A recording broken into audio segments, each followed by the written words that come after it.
right, so hi everyone. My name is Talia and this is Meredith, and we're from Santa Cruz, California.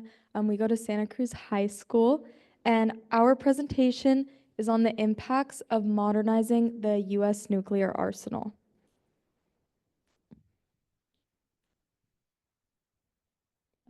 It's not working.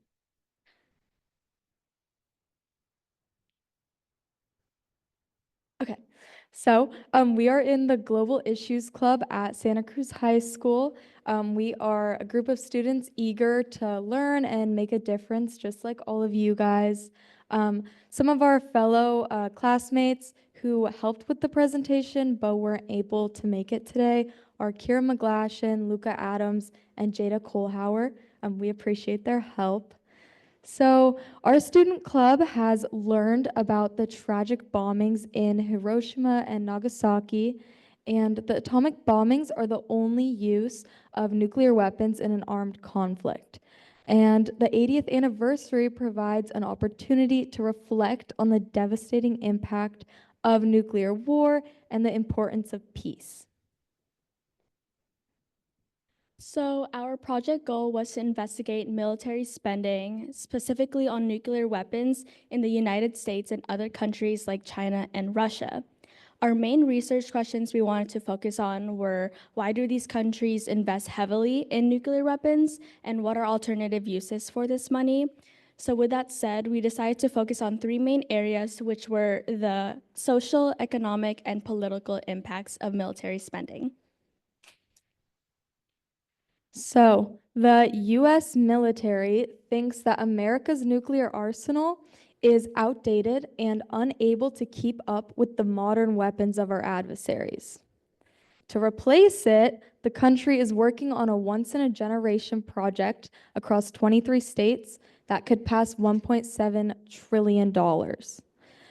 What future are we buying ourselves, and at what cost?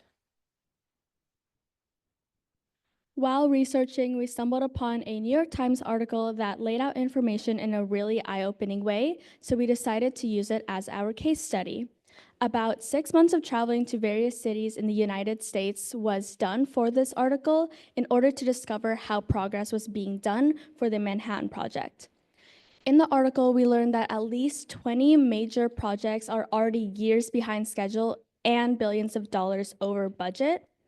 And there's a quote from the article which says, each day, more than 110,000 scientists, military personnel, and private contractors with high-level security clearances are scanning into facilities, putting on safety gear, and piecing together a modern arsenal for a volatile new nuclear age. And this quote just puts into perspective just how much of our resources are being dumped into these projects. All right, so here is all from the article that we looked into. The map is it's of the US. The red points are the sites that was visited by the Times, and the black points are the nuclear modernization sites around the country. Now, here are just some data points.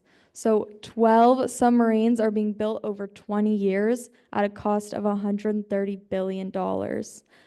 400 missiles will be installed over 20 years at a cost of $141 billion. 5 uranium facilities are being built over 10 years at a cost of $10 billion. And 80 plutonium pits per year will be produced by 4,500 workers, estimated to take 15 years at a cost of $30 billion. So in total, this is about $311 billion. And where is the money coming from? The money is coming from our taxes. So first, we looked into the social and cultural implications of these projects. The first impact would be that people are particularly not aware of the misallocation of resources in the country. This money, this taxpayer money, could be going to other places, other critical areas like education, healthcare, and infrastructure, but it's going to these projects.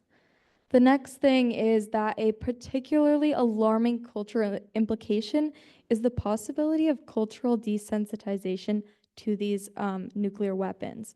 So if these projects are going on in people's backyards and around the country, people will be more used to the idea of nuclear weapons in their lives, becoming desensitized to it, desensitized to the fear of it. Yeah. The global perception is going to be impacted.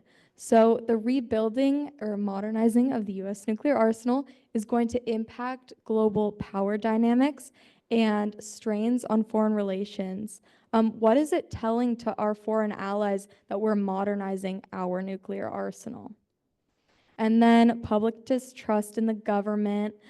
Since the money is kind of being misallocated, what does that say about our government, and how can people believe in that? Beyond the social and cultural impacts, there are also major economic costs to consider. Modernizing the US nuclear arsenal it's not just beyond defense, it also covers financial trade-offs that affect our national budget, our global priorities, and even our global economic stability. Rebuilding the US nuclear arsenal will create a huge financial burden as these projects are a long-term commitment which add to the national debt at a time when spending is already at an all-time high. Additionally, a large portion of the national budget is already being allocated towards defense, meaning that more money is getting invested into nuclear weapons, which diverts funds away from critical domestic needs such as education, healthcare, infrastructure, and more.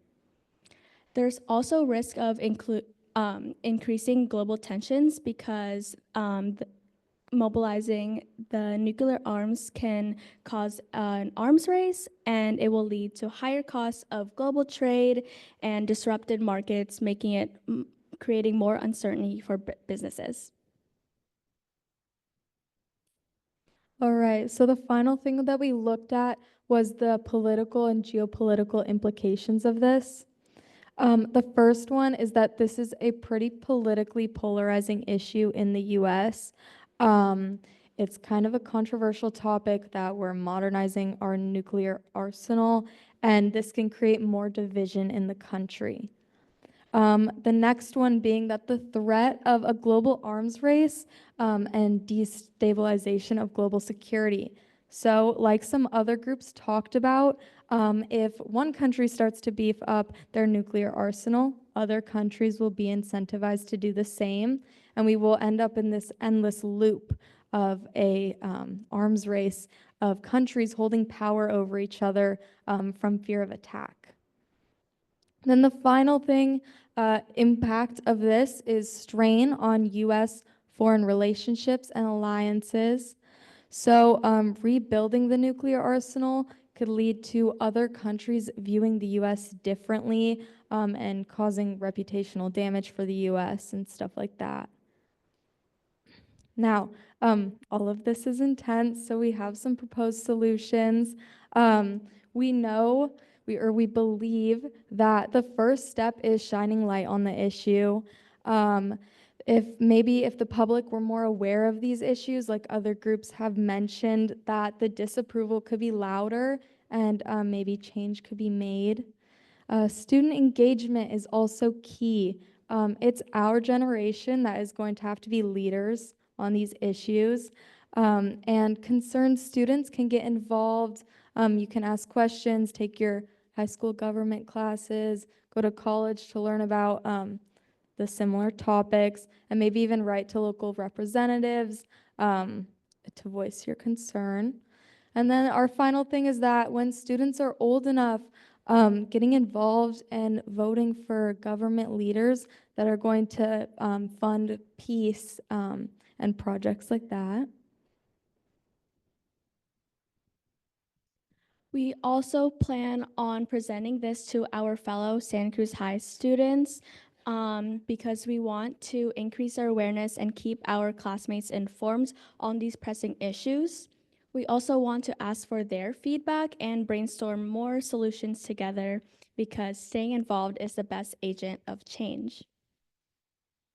All right, so thank you guys for listening to our presentation.